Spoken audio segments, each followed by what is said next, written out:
A few months ago, I found myself driving logging roads on Vancouver Island.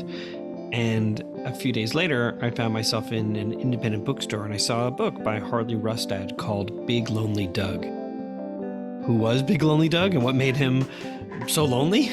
Well, Big Lonely Doug is actually a massive Douglas fir, the second largest tree in all of Canada. And I had totally just missed seeing it. I must have driven right past both the Avatar Grove and Big Lonely Doug himself. It's kind of impressive. I mean, there's this picture of this very massive Douglas fir, and it's just in the middle of it standing alone. I mean, it's such a massive, incredible image. It's really a great book, and it's really a great book to teach systems thinking. For one thing, you really learn about how trees are not just individual entities, but rather connected to each other. And you learn about mycorrhiza, which is a fungi, and how these fungi establish this symbiotic association with plant roots. In fact, they help improve nutrition and stabilization. I know I'm geeking out a bit about this in my intro, but as I read the book and I thought about the internal system of the forest and what it needs and the external systems that influence the trees, like logging companies and the communities relying on jobs and local, regional, and federal and tribal governments establishing policies about these trees, or about conservationists and climate scientists and the general public. I mean, you can't help but think about schools not being individual entities, but rather part of school systems.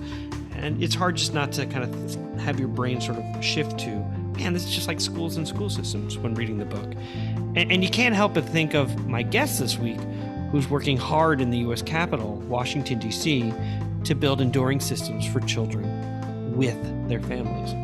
Dr. Bren Elliott is my guest, and in her After Action review, we discuss a topic that so many leaders have to face, that pressure that one feels to fill a position and then really recognizing that you've made an unsuccessful hire, and then what do you do about that? Thanks for tuning in.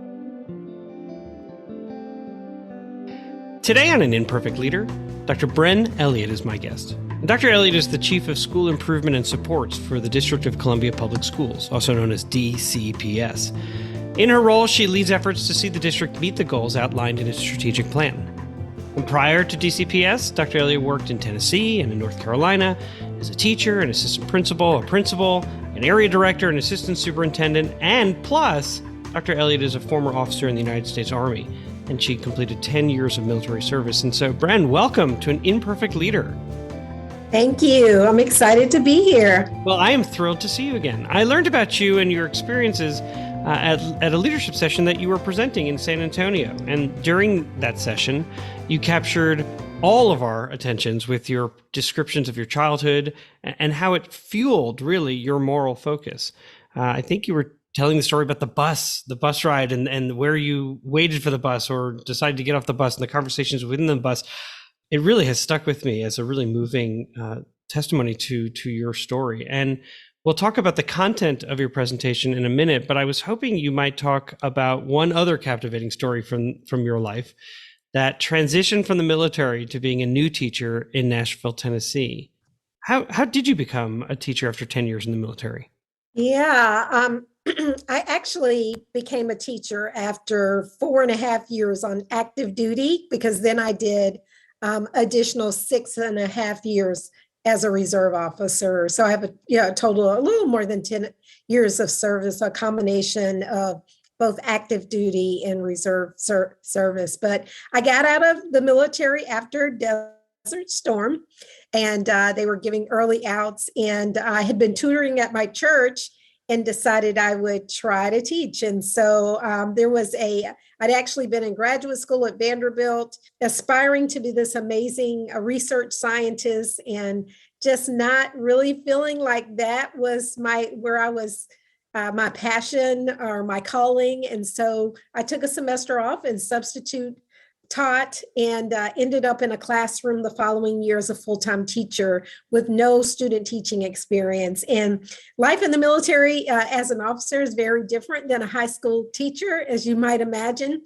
So in the military, as an officer, people do what you say. If you give a legal order, they do what you say, or They could lose pay, they could lose rank. But I quickly learned that my high school students had no respect for my former military training. They stole my grade book. I can just remember Oh uh, man.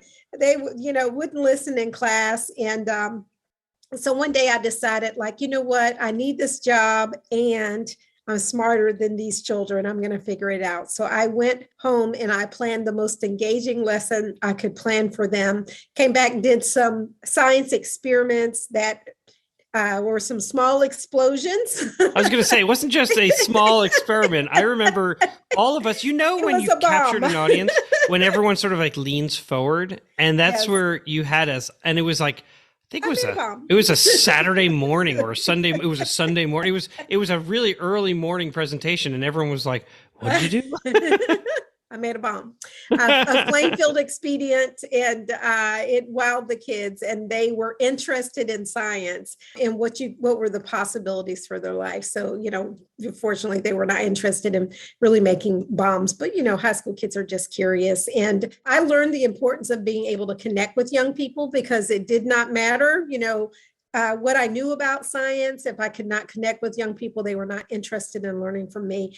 And I had to be sure that what I was teaching was interesting. They just could not only like me, and I had to connect with them personally and in their local community. And so I figure after I was able to figure out what was the magic in the sauce to keep young people engaged, it was easy breezy from most of that time on. I mean, obviously, as a teacher, they're going to always be challenges, and teaching is the hardest profession. I don't know other people that work as hard as teachers Right. have to work. You hear people say, it's not rocket science. You say, yeah, actually, education is more complicated than rocket science because Exactly. there It's is. science and art. There's so many complexities and variables that you can be prepared, but you're never fully prepared That's for right. That's humans. You're working with humans, and that's Yeah. complicated.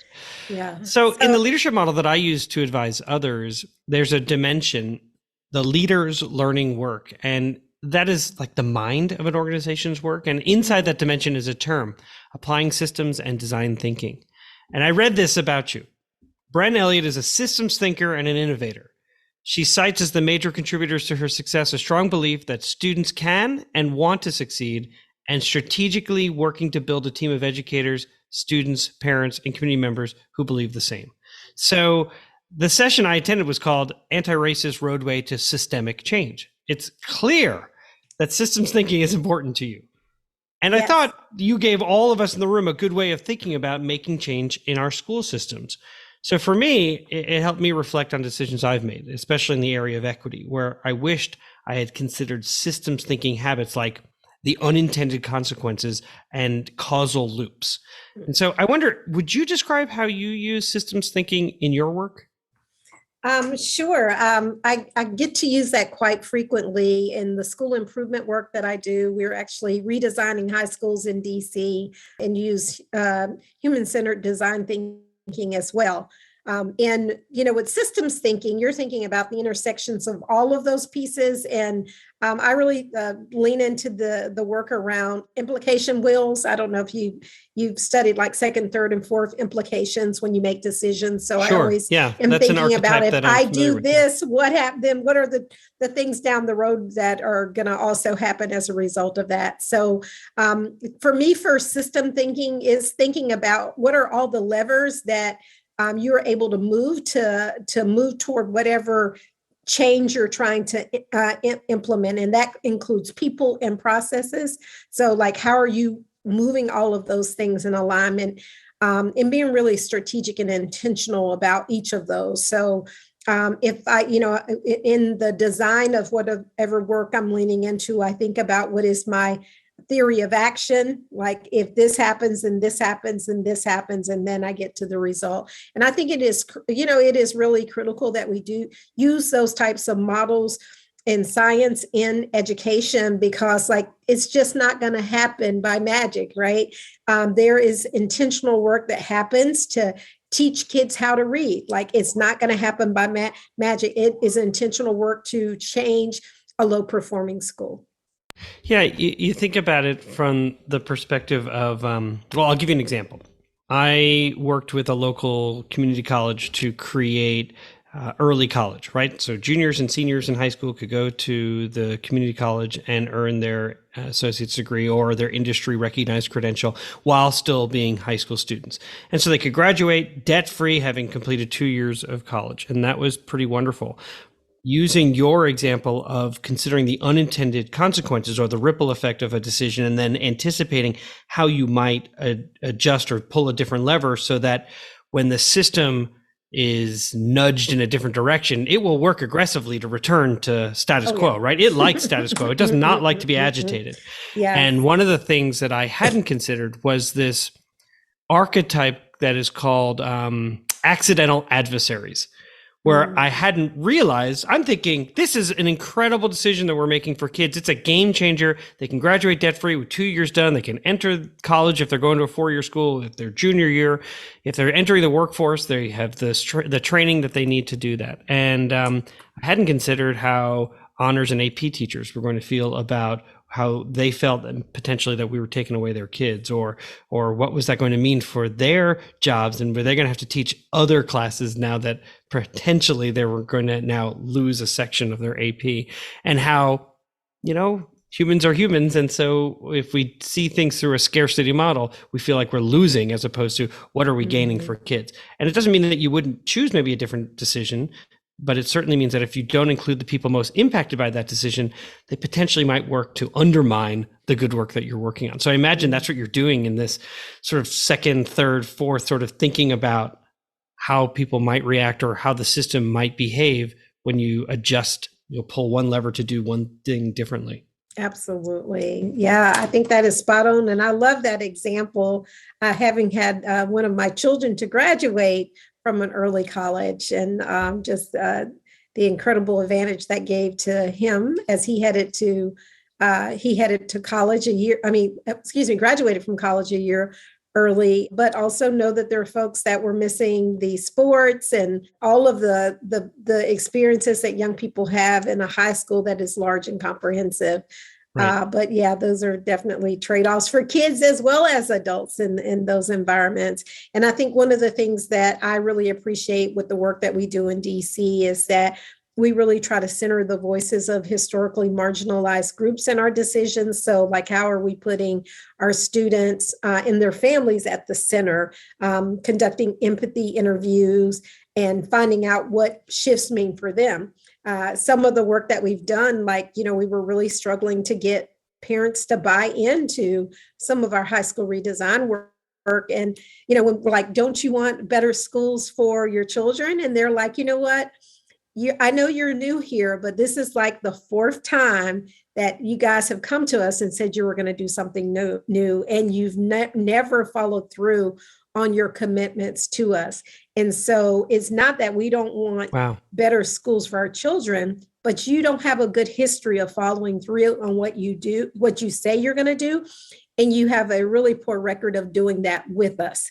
And so just really, spending time to, I like the term that you use, accidental adversaries. I hadn't thought of that before, but to try to figure out why there might be resistance to decisions. And then, what do you do to kind of heal the harm? Exactly. Ostensibly, everybody's working in the same sort of working towards the same thing. But when you have distrust, that sort of interrupts the flow. Then creates sometimes an internal causal loop that you hadn't even considered. And that one that you've just described is the fact that there is a lack of trust because of an inconsistency. There's probably consistency in wanting to do the right thing, but if people keep leaving, then there's just always a restart, and that restart is a false start. And then there's a lack of trust because it just increases anxiety and anger and frustration, kinds of things. Wow. Yeah. Bren, I'd like to ask you the question I ask of every guest who comes on the podcast. How does the term an imperfect leader resonate with you? Oh, wow.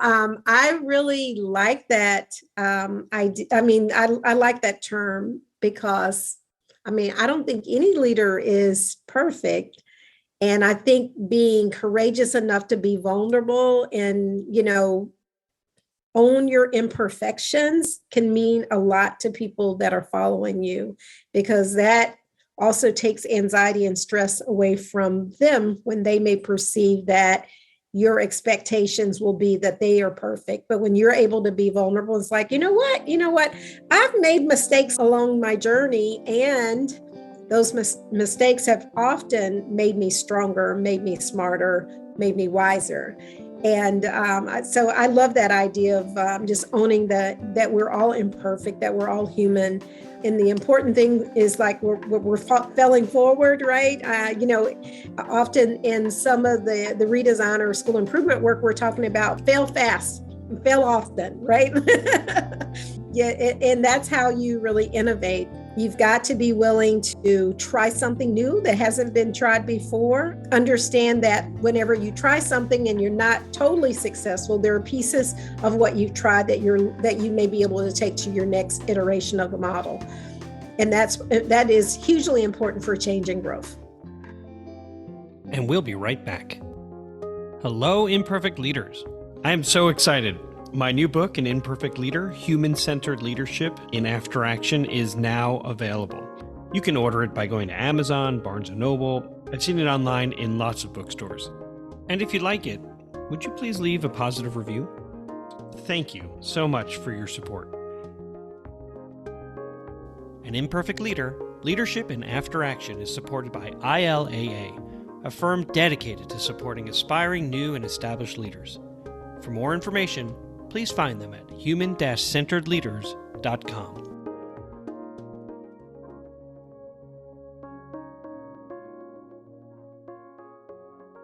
We're back for segment 2 of An Imperfect Leader called Imperfect Leadership in After Action.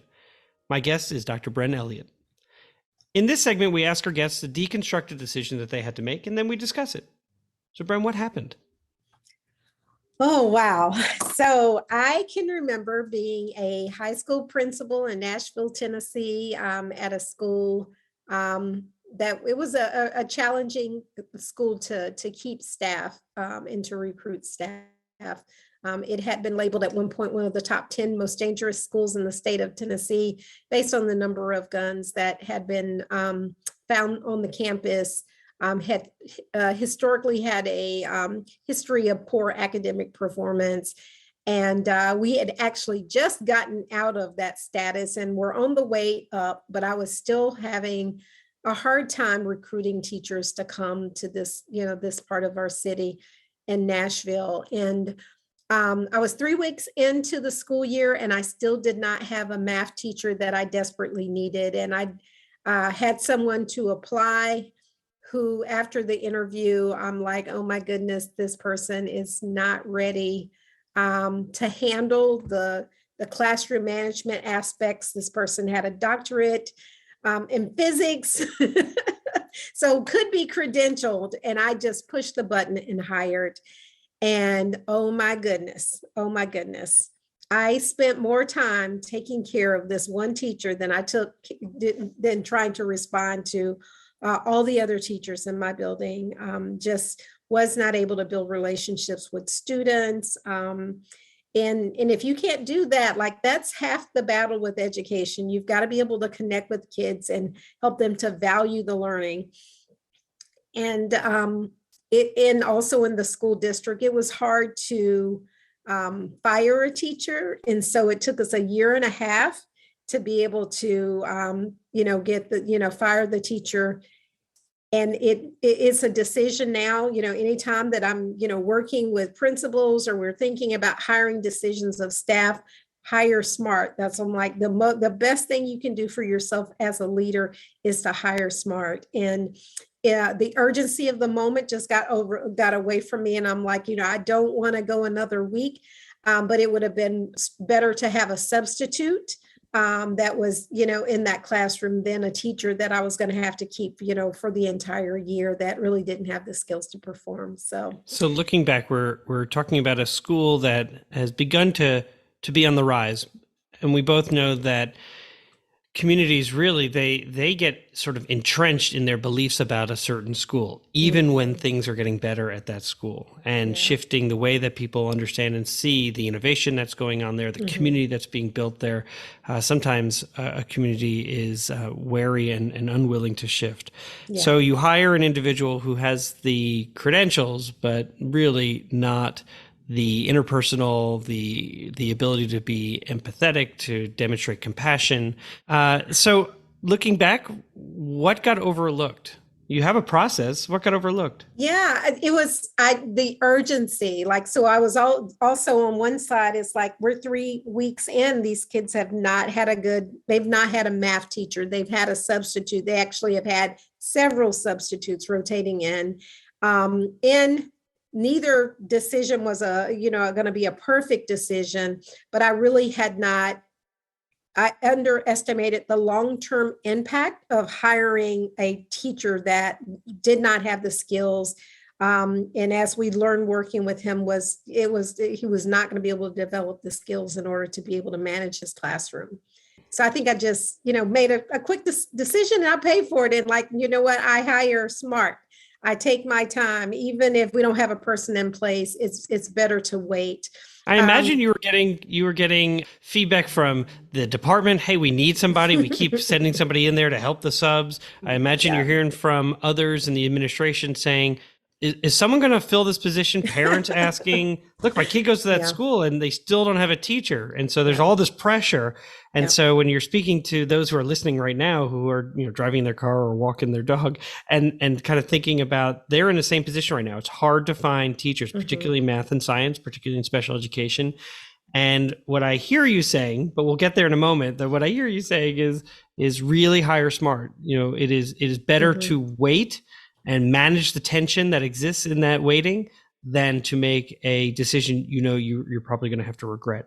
And I would say, Peter, that I also learned, or it led me to believe that it is easier for me to teach teachers the content than to teach teachers how to build relationships. I That's huge learning. think it's Yeah. to manage students, to create good systems. I mean, both of them. I'm not saying that neither can be taught, but like for some people, like really getting folks to be able to manage and put those routines and structures in place, that is also really hard for folks. So I have colleagues that will say, you know what, I want to hire a teacher that really cares about young people and can build relationships, and I can teach them the pedagogy that they need in order to implement the curriculum, because that relationship that that a teacher needs to have, and how they interact with students and build their confidence and be able to get them to want to come to school and to engage, that's a whole thing. Well, it sounds like that's the answer to that next question. What'd you learn about relationships? That they Yeah, matter more than anything. they matter a whole bunch. And we sometimes we think our high school students, like, they don't really care. Yes, they do. And I will say that this teacher probably would have been fine in one of our high performing schools at that point, right? Where kids don't really need a really good teacher. But in schools where you have a large percentage of your students that are entering grade level behind, below the grade level standards, they really need a solid teacher. Those ninth grade teachers had to be solid. Who really Um, sees them. yeah, Right. really sees them, Yeah. connects with Recognizes that them. so many of our Hmm. kids who are coming from homes where they have incredible responsibilities for others in their home, whether it be earning, pay, whether it be taking care of younger children, taking care of older family members, taking care of disabled family members. And then they come to school and we say, sit down, I'm in charge. And they say, whoa, hold on Hmm. a second. Right. And to your point, someone who recognizes the assets that our young people bring, and all of our young people bring lots of assets. And in DC, one of the things that we've learned, that our kids that live in low wealth communities are very resilient. They actually score higher on our resiliency scales than most of our other students, because they are, in fact, often carrying a load that adults carry. as well as trying to go to school. So they have lots of resiliency, and oftentimes the way we structure school doesn't value that. They're very independent. They're great at advocating for themselves. They know how to navigate complex things. Yeah, the And system was built yeah. for a certain group of people who continue to thrive within that system. And so it sounds like through your strategic planning and working with your colleagues in DC, you're really working hard to rethink what schools might look That's like for right. our kids, because they do demonstrate incredible leadership. You know, a kid who says, like, I just pulled a double shift and I'm working here and I'm doing that. And then you want me to do what again? Because why does that matter? So I think about leading a district during the pandemic. Having been a superintendent, we only had about 19,000 kids. I don't know what DC schools have, but and how many of our families in terms of low wealth who said, yeah, we struggle, but this is like, welcome to our world. Like, this is what it's like every single day in terms of like, where am I going to find food or mental health supports, or what is open or what's not open, or having to work incredible hours and deal with incredible unknowns. Like, hey, welcome to the world. So Yes. what frustrated you in that situation? The time investment that it took, that took me away from the many other really important tasks that I needed to do in the school. Yes, doing the things that were necessary in order to create, get a new teacher in the school was definitely important, but the time investment was incredible. And so I just kicked my own self because I created that problem. Yeah, so I learned a lot. And again, it taught me, take your time in hiring. It's a really important decision, and it's not one you want to have to do every year. You don't have to hire for the same position every year. So you want to take the time to really get the right people on the boat. Right. That's really wise. I mean, you think about corporations, they actually look at how successful they are by whether or not they're able to retain their employees, because it costs, they determine how much it costs to replace an employee in terms of training them up, getting them ready. And I don't know if schools do that enough in terms of considering the fact that not only are you hiring someone, but you have to train them up and teach them the content and the standards, but also integrate them into the cultural field of that school and that district. And that takes time. Yeah. In DC, we actually, as part of our evaluation system, which is impact, we do look at teacher retention. And what we most focused on is what percentage of our highly effective teachers do we keep? So, and we are able to look at that at highly effective, all the way down to minimally effective, all the way down to ineffective. After, a year of being ineffective, you're not going to have a job in DC. And after 2 years of being minimally effective, you're not going to have a job if you don't improve. And so we really focus on how are we retaining our highly effective teachers, and our numbers are in the high 90s with regards to that statistic. Yeah. That's fantastic. Yeah. In the end, what was something that was good that came out of your situation with this hiring scenario? I learned a lot. I learned what not to do. So that's how I try to approach whenever I have those kind of lessons, is that did it teach me something? Yes, it taught me something not to do. It also showed my staff that I was willing to do the hard work when teachers were not being effective in the school building. And that meant a lot for folks that just think they can come in school and roller skate through their existence in schools. And I really believe that that is unacceptable. One of my favorite quotes by James Comer is that accountability is hard for adults, but a lousy education is calamitous for kids for the rest of their life. And I really believe that. I stand by that when we don't push our young people, we don't demand the rigor that they need in order to be prepared for family sustaining careers and the hopes and dreams that they and their families have for their life, that we have, it's a catastrophe for their lives if they're not able to go to college. They can't get into the college they want. They can't get scholarships. All of those things are predicated on how you perform academically, and we have a moral responsibility to ensure that we do our best every day for our young people. My guest again today was Dr. Bren Elliott. And Bren, I'm grateful to you for sharing your incredible life story with us. It's really clear that you are helping others write equally inspiring stories as well. And I really want to thank you for sharing your wisdom around systems thinking, for engaging in this after action review. Many of us can remember making a hire that we regretted. And I know many of us have learned really important lessons about finding the very best. And that last statement you just made really speaks to the moral focus of why our kids deserve the best and deserve people who are constantly working hard to get better. And most of all, if we have a goal to see greater representation in our central office positions, doing podcasts like this matter. And so thank you so much for being on the podcast. And I didn't say this at the beginning, and I certainly want to make sure I do. Thank you so much for your service to our country. Oh, thank you. Thank you. Music for An Imperfect Leader was written and arranged by Ian Varley. Sam Falbo created the Daruma doll butterfly artwork. Imperfect leadership is not a scarlet letter. It is a badge of honor. It recognizes that serving as a lead learner is about being a vulnerable leader, an empathetic leader, a compassionate leader. And I'm proud to be an imperfect leader, so I hope you'll join me next time for another episode of An Imperfect Leader. Leadership in After Action.